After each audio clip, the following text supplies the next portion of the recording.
ഏറ്റവും പ്രിയപ്പെട്ട നാട്ടുകാരെ, ആം ആദ്മി പാർട്ടിയുടെ സന്നദ്ധ പ്രവർത്തകരെ, സംസ്ഥാന ആം ആദ്മി പാർട്ടിയുടെ തീരുമാനപ്രകാരം കേരളത്തിലെ എല്ലാ നിയോജക മണ്ഡലങ്ങളിലും കൂടി നടത്തുന്ന ജനകീയ സന്ദേശ യാത്രയുടെ ഭാഗമായി പാലാ നിയോജക മണ്ഡലം ആം ആദ്മി കമ്മിറ്റി നടത്തിവരുന്ന ജനകീയ സന്ദേശ യാത്രയുടെ ആദ്യ ദിവസം ഇന്ന് പ്രവിക്കാണിക്കുമെന്ന് കോട്ടയം ജില്ലാ പ്രസിഡന്റ് ശ്രീ ജോയി തോമസ് സാന്നിധ്യത്തോട്ടം ഉദ്ഘാടനം ചെയ്ത് ശ്രീ രാജു റാണിക്കൽ ക്യാപ്റ്റനായിട്ടുള്ള ഈ ജാഥ ഇന്ന് 4 പഞ്ചായത്തുകളിൽ കൂടി കവർ ചെയ്ത് ഇന്ന് ഇതിന്റെ അവസാന ഭാഗമായ ഭരണങ്ങാനത്തേക്ക് നീങ്ങിക്കൊണ്ടിരിക്കുന്ന അവസരത്തിലാണ് ഇവിടെ നമ്മൾ എത്തിച്ചേർന്നിരിക്കുന്നത്. അപ്പോൾ എന്തിനാണ് ഇങ്ങനെ ഒരു നവസന്ദേശ യാത്ര ആം ആദ്മി പാർട്ടി നടത്തുന്നത് എന്നുള്ളത് തീർച്ചയായിട്ടും ചിന്തിക്കേണ്ട ഒരു കാര്യമാണ്.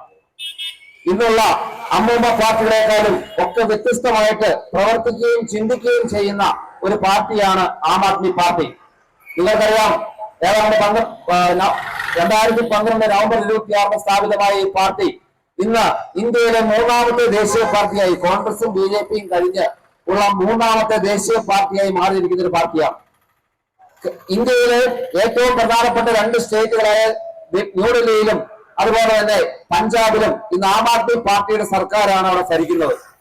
അപ്പോൾ എന്താണ് ആം ആദ്മി പാർട്ടിയും മറ്റുള്ള പാർട്ടിക്കാരും തമ്മിലുള്ള വ്യത്യാസമെന്ന് തീർച്ചയായിട്ടും നമ്മൾ അറിഞ്ഞിരിക്കണം. ഇപ്പോൾ നമ്മൾ കേന്ദ്രത്തിലെടുക്കുക, കേന്ദ്രത്തിലെ BJP സർക്കാർ എന്താണ് അവരുടെ നയം? വർഗീയ അജണ്ടയിൽ ഊന്നി ജനങ്ങളെ ഭിന്നിപ്പിച്ച് കമ്പനികൾക്ക് വേണ്ടി മാത്രം, അല്ലെങ്കിൽ കോർപ്പറേറ്റുകൾക്ക് വേണ്ടി മാത്രം ഭരിച്ചുകൊണ്ടിരിക്കുന്ന ഒരു സംവിധാനമാണ് BJP ഗവൺമെന്റ് നടത്തിക്കൊണ്ടിരിക്കുന്നത്. ഈ വരുന്ന പാർലമെന്റ് തെരഞ്ഞെടുപ്പിൽ മോഡി പ്രഖ്യാപിച്ചിരിക്കുകയാണ്, ഞങ്ങൾക്ക് 400 സീറ്റ് ലഭിക്കും, ഞങ്ങൾ വീണ്ടും അധികാരത്തിൽ എത്തും എന്നുള്ള ഒരു തെറ്റായ പ്രചരണം വഴി ആൾക്കാരെ കബളിപ്പിച്ചുകൊണ്ട് ജനങ്ങളെ പറ്റിച്ചുകൊണ്ട് മുന്നോട്ട് വരുവാനുള്ള ഒരു ശ്രമമാണ് BJP ഗവൺമെന്റ് നടത്തിക്കൊണ്ടിരിക്കുന്നത്. ഞങ്ങൾക്ക് തന്നെ ഭൂരിപക്ഷം കിട്ടിയാൽ ഞങ്ങൾ എന്തും ചെയ്യും എന്നുള്ള ഒരു രാഷ്ട്രീയത്തോടുകൂടി പെരുമാറുന്ന ഒരു കേന്ദ്ര ഗവൺമെന്റിനെ നമുക്ക് കാണുവാൻ സാധിക്കുക. നിങ്ങൾക്കറിയാം, പ്രതിപക്ഷമില്ലാതെ ഒരു അവസ്ഥ സൃഷ്ടിക്കുക എന്നുള്ളതാണ് അവരുടെ ലക്ഷ്യം എന്ന് പറയുന്നത്.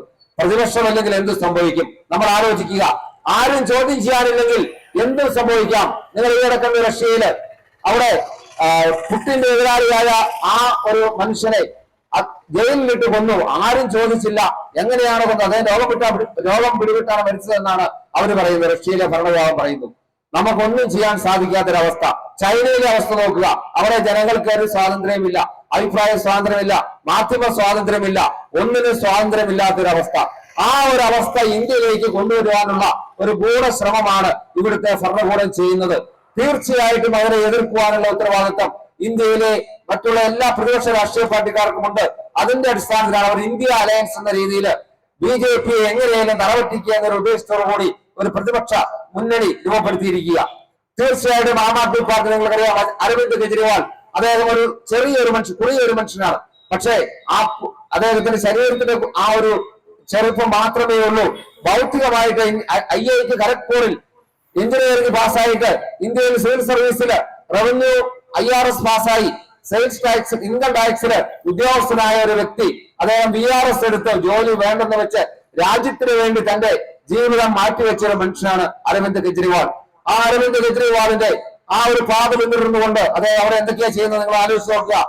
2015 അദ്ദേഹം ഭരണത്തിൽ വരുമ്പോൾ ഡൽഹിയിലെ 35,000 കോടി രൂപ കടമാണ്.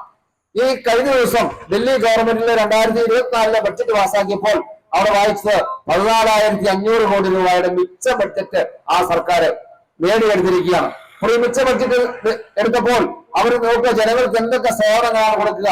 നിങ്ങൾ ബോർഡിൽ നോക്കിയാൽ കാണാം, ഒത്തിരി കാര്യങ്ങള്, സൗജന്യമായിട്ടുള്ള വൈദ്യുതി, സൗജന്യമായിട്ടുള്ള കുടിവെള്ളം, മുഹല്ല ക്ലിനിക്കുകള്, എല്ലാ സൗകര്യങ്ങളും ചെയ്ത് കൊടുത്തിട്ടാണ് ഇത്രയും രൂപ മിച്ചം വന്നത്. ഇത് നമ്മുടെ കേരളത്തിൽ എന്തുകൊണ്ട് ഉണ്ടാകുന്നില്ല, അല്ലെങ്കിൽ എന്തുകൊണ്ടാണ് ഇവിടെ ഇത് സംഭവിക്കാത്തത് നമ്മൾ തീർച്ചയായിട്ടും ആലോചിക്കണം. അപ്പോൾ നമുക്കറിയാം, നമ്മുടെ ഇവിടുത്തെ ഭരണാധികാരികൾ നമ്മളെ വഞ്ചിച്ചുകൊണ്ട്, നമ്മുടെ കയ്യിൽ അമിതമായിട്ട് നികുതി പിരിച്ചുകൊണ്ട് ഓട്ടോറിക്ഷക്കാരും സാധാരണ ഈ കടകളിലിരിക്കുന്ന ആൾക്കാരും നമ്മളെല്ലാം GST കൊടുക്കുന്നുണ്ട്. ഇല്ലെങ്കിൽ ഇവിടെ പെട്രോൾ അടിക്കുമ്പോൾ നമ്മൾ 2 രൂപ കൊടുക്കുകയാണ്. ഈ പൈസ എല്ലാം ഇവർ വകമാറ്റി ചെലവഴിച്ച് ഇവരുടെ ആഡംബരത്തിനും ദാർഷ്ട്യത്തിനും വേണ്ടി ചെലവഴിക്കുന്നു. മുഖ്യമന്ത്രി പറയുകയാണ്, ക്ലിഫ് ഹൗസ് മുഴുവൻ മരപ്പെട്ടി ദൂരമാണ്, അതുകൊണ്ട് അവിടെ പണിയണം. ഇങ്ങനെ ഓരോരോ ന്യായങ്ങൾ പറഞ്ഞുകൊണ്ട് ജനങ്ങളുടെ നികുതിപ്പണം വഴിമാറ്റി ചെലവഴിച്ചുകൊണ്ട് നമ്മളെല്ലാം തീരാ ദുരിതത്തിലേക്ക് 7 മാസമായി 1,200 രൂപ പെൻഷൻ കൊടുക്കുവാനില്ലാത്ത ഒരു സർക്കാർ. എന്തിനാണ് ഇങ്ങനെ ഒരു സർക്കാർ? ജനങ്ങളുടെ അത്യാവശ്യ കാര്യങ്ങൾ ചെയ്യുക എന്നുള്ളതാണ് സർക്കാരിന്റെ ജോലി. ജനങ്ങൾക്ക് സുരക്ഷാ സൗകര്യം കൊടുക്കണം, ജനങ്ങൾക്ക് ഭീതിയില്ലാതെ ഇവിടെ ജീവിക്കണം. നമുക്ക് ഇവിടെ ഭീതിയില്ലാതെ ജീവിക്കാൻ പറ്റുമോ? ഒരു വശത്ത് കാട്ടുമൃഗങ്ങള്, മറുവശത്ത് ഗുണ്ടായുസം. ഇവിടുത്തെ ഗുണ്ടായുസവും ഈ കാട്ടുമൃഗങ്ങളുടെ ശല്യവും കാരണം മനുഷ്യജീവന് ഒരു വിലയുമില്ലാതായ ഒരവസ്ഥ. 10 ലക്ഷം രൂപ കൊടുത്താൽ സർക്കാരിന്റെ ബാധ്യത തീർന്നു. എത്ര ആൾക്കാരാണ്? 27 ആൾക്കാരാണ് ഈ അടുത്തത് ഈ 2024 ശേഷം കാട്ടുമൃഗങ്ങളുടെ ആക്രമണത്തിൽ മരിച്ചത്. തീർച്ചയായിട്ടും ഇതിനൊക്കെതിരെ പ്രതികരിക്കുവാൻ ജനങ്ങൾ ആം ആദ്മി പാർട്ടിയോട് ചിന്തിക്കുക. ആം ആദ്മി പാർട്ടി മത്സരിക്കുന്ന സ്ഥാനാർത്ഥികൾ ഉണ്ടെങ്കിൽ അവർക്ക് തീർച്ചയായിട്ടും നിങ്ങളുടെ വോട്ടവകാശം നൽകി നമുക്കൊരു മാറ്റം തീർച്ചയായിട്ടും വേണം. ഇല്ലെങ്കിൽ നമ്മൾ നാശത്തിലേക്കാണ്. കേരളം എന്ന സംസ്ഥാനം ഏതാണ്ട് ശ്രീലങ്ക പോലെയാകുന്ന ഒരു അവസ്ഥയിലേക്ക് മാറാതിരിക്കുവാൻ നമ്മൾ കൊടുക്കുന്നത് ഇതിപ്പുറം നമുക്ക് തന്നെ തിരിച്ചു കൊടുക്കുക. അത് മാത്രമുള്ള കെജ്രിവാളിന്റെ സാമ്പത്തിക ശാസ്ത്രം അല്ല, അതിൽ കൂടുതലൊന്നുമില്ല. അഴിമതിയില്ല. 250 കോടിയുടെ പാലം പണിതാൽ ആ 200 കോടിക്ക് പുറത്ത് 50 കോടി വീണ്ടും സർക്കാരിലേക്ക് അടയ്ക്കുന്ന ഒരു ഗവൺമെന്റാണ്. ഇവിടെ എന്താണ്? ഇവിടെ ഒരു ടെൻഡറുമില്ലാതെ ഊരാളുങ്കൽ സൊസൈറ്റിക്കും പാർട്ടിയുടെ സൊസൈറ്റിക്കും ഒക്കെ കൊടുത്തുകൊണ്ട് മുഴുവൻ പൈസയും വലിച്ചുകൊണ്ട് പോകുന്ന ഒരു സമ്പ്രദായമാണ്. ഇതിനൊരു മാറ്റം വരുത്തുവാൻ ആം ആദ്മി പാർട്ടിയെ സഹായിക്കുക, ഞങ്ങളോട് സഹകരിക്കുക എന്നുള്ള ഉദ്ദേശത്തോടു കൂടിയാണ് ഇങ്ങനെയുള്ള ഒരു നവസന്ദേശ യാത്ര ഞങ്ങൾ സംഘടിപ്പിച്ചിരിക്കുന്നത്. നിങ്ങൾ എല്ലാവർക്കും, എന്നെ ശ്രമിച്ച എല്ലാവർക്കും നന്ദി പറയുന്നു. ഈ ജാഥ അടുത്തതായിട്ട് പനക്കപ്പാലം പോയിന്റിലേക്ക് മാറുകയാണ്. Thank you.